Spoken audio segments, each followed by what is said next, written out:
A gente começa com um som que acho que todo mundo reconhece, mesmo quem nunca foi num casamento judaico. Ah, já sei qual é. Aquele som de um copo se quebrando e logo em seguida todo mundo gritando Mazel Tov. É uma imagem muito forte. Muito. Mas, assim, o que exatamente está acontecendo ali? Por que quebrar alguma coisa num momento de união? É uma ótima pergunta. Hoje a gente vai mergulhar fundo numa das cerimônias mais antigas e simbólicas do mundo, o casamento judaico.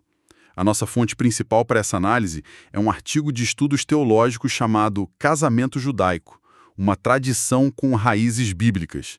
E a nossa missão aqui é justamente essa, sabe? Ir além da festa e do champanhe para entender o pacto espiritual, a teologia, a história por trás de cada gesto. Desde o contrato até o dossel. Exato. Vamos tentar desvendar isso. O ponto de partida do artigo, e que eu acho que muda toda a perspectiva, é que o casamento judaico não é visto só como um contrato social. Não mesmo. É um pacto espiritual, uma brit, uma aliança. É a mesma palavra que usam para a aliança entre Deus e o povo de Israel.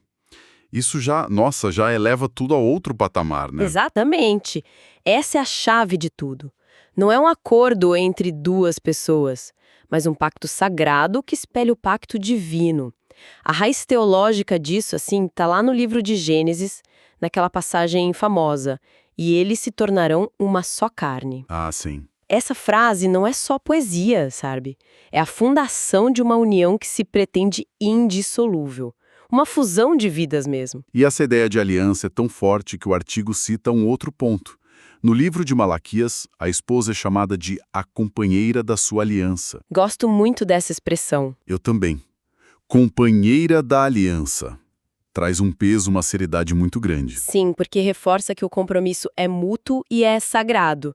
Cada casamento se torna um microcosmo daquela aliança maior. E dentro dessa ideia vem o primeiro mandamento, a primeira mitzvah da Bíblia. Sejam férteis e multipliquem-se. Exato, a continuidade. Isso parece ser um pilar central. É fundamental.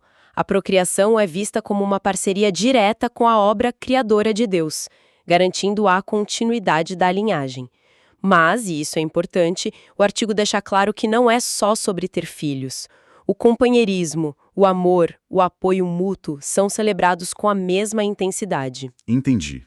Há um reconhecimento profundo da necessidade humana de intimidade, de ter alguém com quem dividir a vida, né? É uma fusão de almas, de propósitos. Certo. Então a base de tudo é essa ideia de uma aliança sagrada. Mas como essa teologia tão profunda se traduz na prática, na cerimônia em si?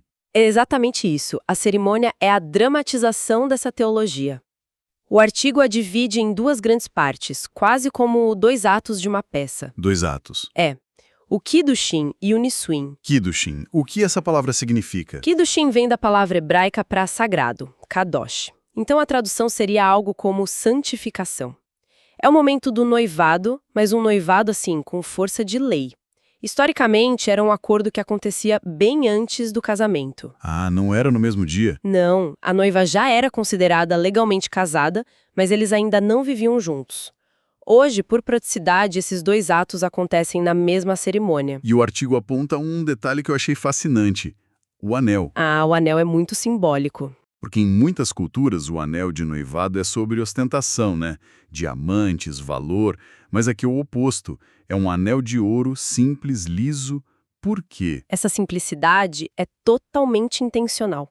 O momento central do Kiddushin é quando o noivo bota esse anel no dedo indicador da noiva. No indicador? Sim, no indicador.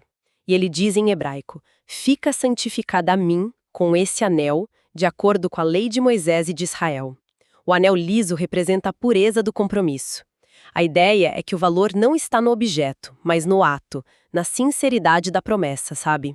Sem distrações. E por que o dedo indicador? Eu sempre associo a aliança ao anelar. Ótima observação. A fonte explica que, historicamente, o indicador era visto como o dedo mais proeminente. Existia até uma crença de que era o caminho mais direto para o fluxo do coração. Que interessante. Ao botar o anel ali, a declaração se tornava a mais visível e direta possível.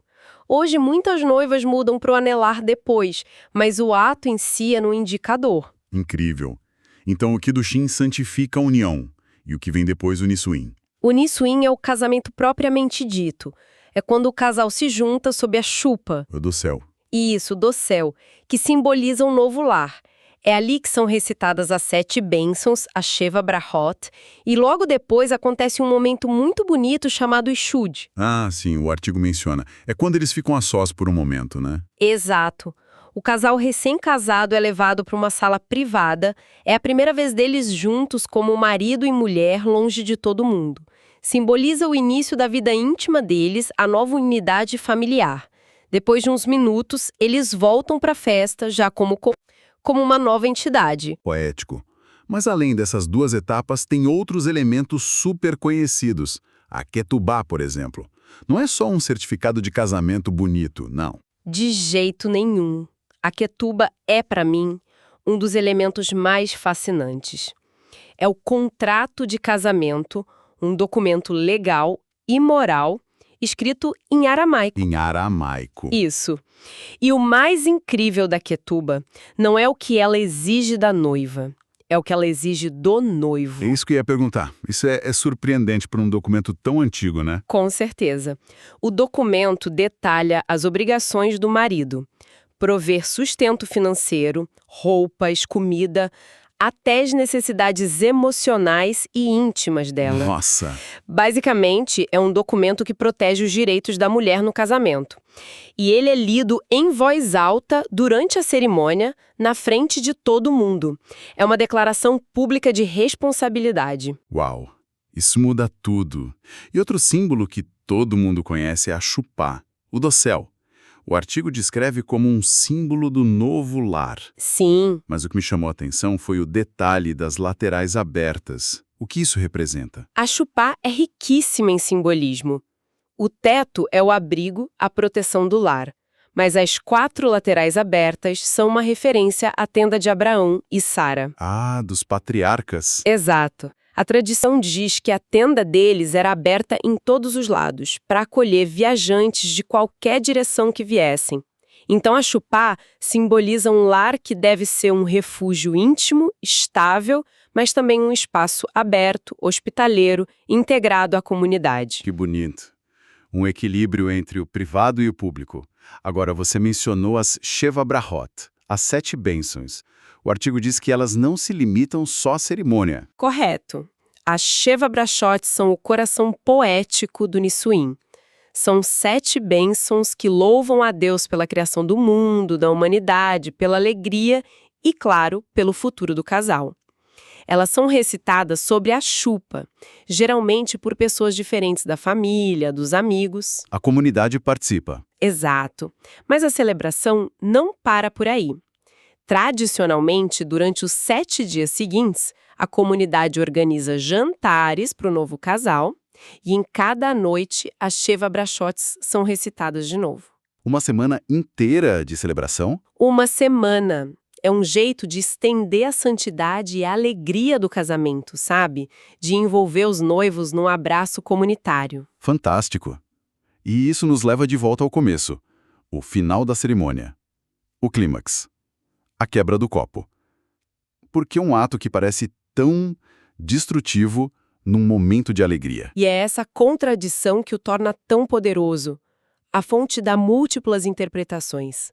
A mais conhecida é que o copo quebrado é um lembrete da destruição do Templo de Jerusalém. O lugar mais sagrado do judaísmo. Isso.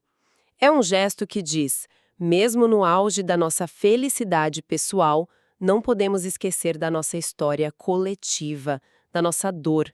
É um momento de sobriedade no meio da euforia. Faz todo sentido. Tem também a ideia de que o barulho espanta maus espíritos, uma coisa mais folclórica. Outra leitura, que eu acho muito forte, é que simboliza a fragilidade da vida. A fragilidade. Sim, assim como o vidro, o amor precisa ser cuidado, protegido. E, por fim, uma interpretação belíssima sobre a irreversibilidade do pacto. Como assim? Assim como os cacos de vidro nunca mais vão formar o copo original, a aliança do casamento é um ato transformador. A vida dos dois mudou para sempre. O pacto não deve ser desfeito. É um final que é um aviso, uma lembrança e um compromisso. Tudo ao mesmo tempo. Então, quando a gente junta todas essas peças, o que tudo isso significa no fim? Cada detalhe, desde um contrato em aramaico até o estilhaçar de um copo, está carregado de milênios de história, de teologia. É a reencenação de um pacto sagrado.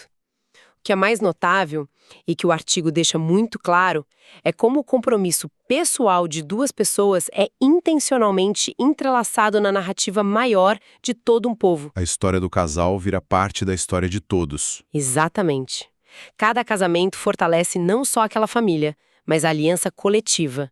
A história privada deles se torna parte da grande história sagrada. E pensando em tudo que a gente conversou, uma coisa ficou martelando na minha cabeça: a Quetuba. Ah, sim. O fato de um documento tão antigo detalhar as obrigações do marido com a esposa, protegendo os direitos dela de forma tão explícita, é muito poderoso. Sem dúvida. É um exemplo de como estruturas legais e morais podem ser incorporadas em rituais sagrados para refletir os valores de uma sociedade. Exato. E isso nos deixa com uma pergunta para refletir, que vai além do nosso tema de hoje, né? Como as diferentes culturas, as antigas e as modernas, estruturam as responsabilidades legais e morais dentro do casamento. Uma boa pergunta. O que um contrato de casamento, seja ele um documento religioso, como a Ketubá, ou um acordo pré-nupcial moderno, o que ele realmente revela sobre o que uma sociedade valoriza na união de duas pessoas?